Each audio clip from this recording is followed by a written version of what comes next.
Le maître remarqua que les cheveux d'une petite fille de la classe diminuaient de jour en jour. Pendant les cours, elle était toujours très concentrée et répondait aux questions avec beaucoup d'enthousiasme. Chaque jour, à la fin de l'école, elle disait au revoir au maître Cohen. Le maître lui demanda pourquoi elle perdait de plus en plus ses cheveux. La petite fille expliqua avec optimisme. It's just short 'cause of the medicine. Bye.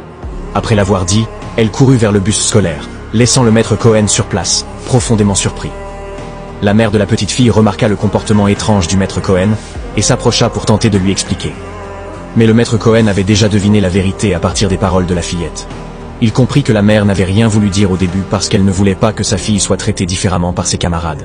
And I'd be grateful if you kept our secret a little longer. I just don't want her to be singled out. Yeah. Is she gonna be okay? Cohen, retenant ses larmes, sourit et fit ses adieux à la fillette.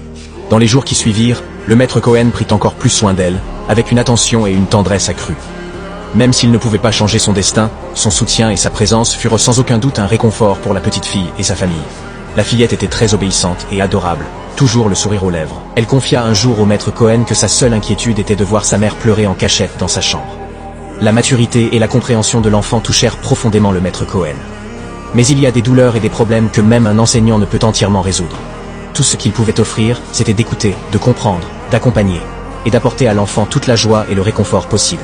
Un jour, soudainement, la fillette cessa de venir à l'école. Face à cette réalité cruelle, le maître Cohen décida de motiver toute la classe à préparer des cadeaux pour elle, afin de lui témoigner leur affection et leur soutien. Mais quelques semaines plus tard, la nouvelle que tous redoutaient arriva. Lors des funérailles de la petite fille, tous s'entrèrent dans l'église. Seul le maître Cohen resta dehors, à attendre. Il savait que son émotion risquait de provoquer des sanglots incontrôlables dans un moment aussi solennel et paisible. Il ne voulait déranger personne. La mère de la fillette supplia le maître Cohen d'entrer pour faire ses adieux à sa fille. Le maître Cohen voulut refuser sa demande, mais la mère insista. You were her favorite teacher. Please don't leave without saying goodbye to her.